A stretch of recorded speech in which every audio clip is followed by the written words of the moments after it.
ব্যর্থতার ছাই থেকে সাফল্যের প্রাসাদ গড়ল। হতাশা আর ব্যর্থতাই হলো সাফল্যের প্রাসাদের দুই মূল ভিত্তি। সাফল্য চাইলে সাফল্যকে লক্ষ্য বানিয়ে নাও। তুমি যা করতে ভালোবাসো সেটাই করতে থাকো, সাফল্য নিচে এসে দাঁড়াবে। ওয়েলকাম, আসসালামু আলাইকুম। আমি কথা লাইফ স্টোরি থেকে আপনাদের সামনে নতুন আরেকটি ব্লগ নিয়ে হাজির হলাম।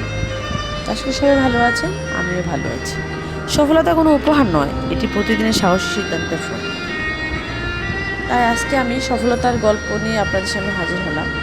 আমি কিভাবে ইউটিউব থেকে আর্নিং করে এই প্রাসাদটা করেছি সেটাই আপনাদেরকে আজকে বলবো। যে কোনো প্ল্যাটফর্ম, ইউটিউব হোক আর জব হোক, প্রত্যেকটি দিনই আমার সংগ্রাম করতে হয়। আর আমার গ্রামের বাড়িতে আমি চাইলে শহরে কিছু করতে পারতাম, কিন্তু না, আমার গ্রামই ভালো লাগে, গ্রামের শান্তি।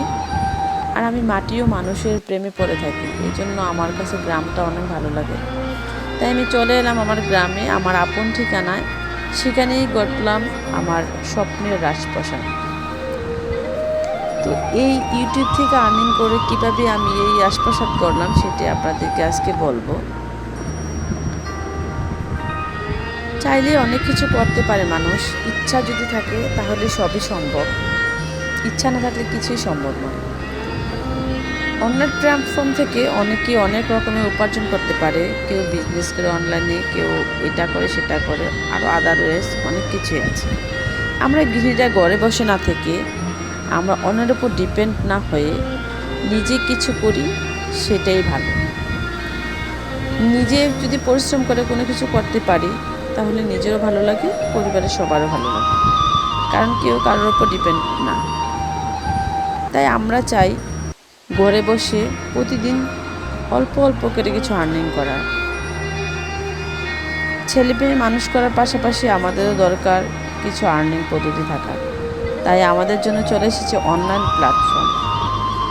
অনলাইনে বিজনেস আছে এবং আছে ইউটিউব, ফেসবুক, ব্লগ, ভিডিও। আপনি যেটা পারেন সেটাই আপনার প্রতিভা, সেটাই আপনি প্রকাশ করলেন সবার সামনে। এই জন্য আমিও আমার প্রতিভাকে প্রকাশ করার জন্য আপনাদের মাঝে চলে এলাম। আর আপনারা আপনাদের প্রতিভাকে প্রকাশ করার জন্য আপনারাও চলে আসতে পারেন অনলাইন প্ল্যাটফর্মে। তো অল্প অল্প করে আস্তে আস্তে শুরু করতে হয়, চাইলেই তো আর বড় হওয়া যায় না। এই বাড়িটি নির্মাণ করেছি আমি 2025 সালে। আমি সময় সাপেক্ষে বাড়িটি দেখাইতে পারিনি। তো যদি কেউ আমার বাড়িটি ভালো লাগে থাকে অবশ্যই চ্যানেলটিকে সাবস্ক্রাইব করবেন এবং লাইক দিবেন, কমেন্ট করে জানাবেন কেমন হয়েছে আমার এই স্বপ্নের বাড়ি নির্মাণ। বাড়ির সামনে একটু ফুল বাগান আছে। যেহেতু কুমিল্লা এসেছি, কুমিল্লার ভাষায় কথা বলতে চাই, কিন্তু সবটা তো কুমিল্লার ভাষা বলতে পারি না, সেজন্য আসলে আন্তরিকভাবে দুঃখিত।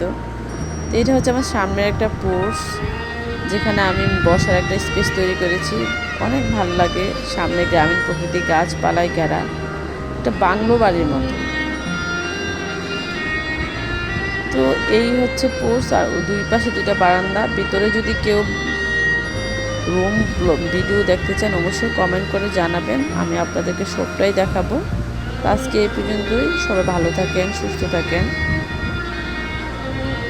সামনে ঈদ আসছে, সবাইকে অগ্রিম ঈদ মোবারক জানিয়ে আজকের ব্লগটি আমি এখানেই শেষ করছি। আল্লাহ হাফেজ, আসসালামু আলাইকুম।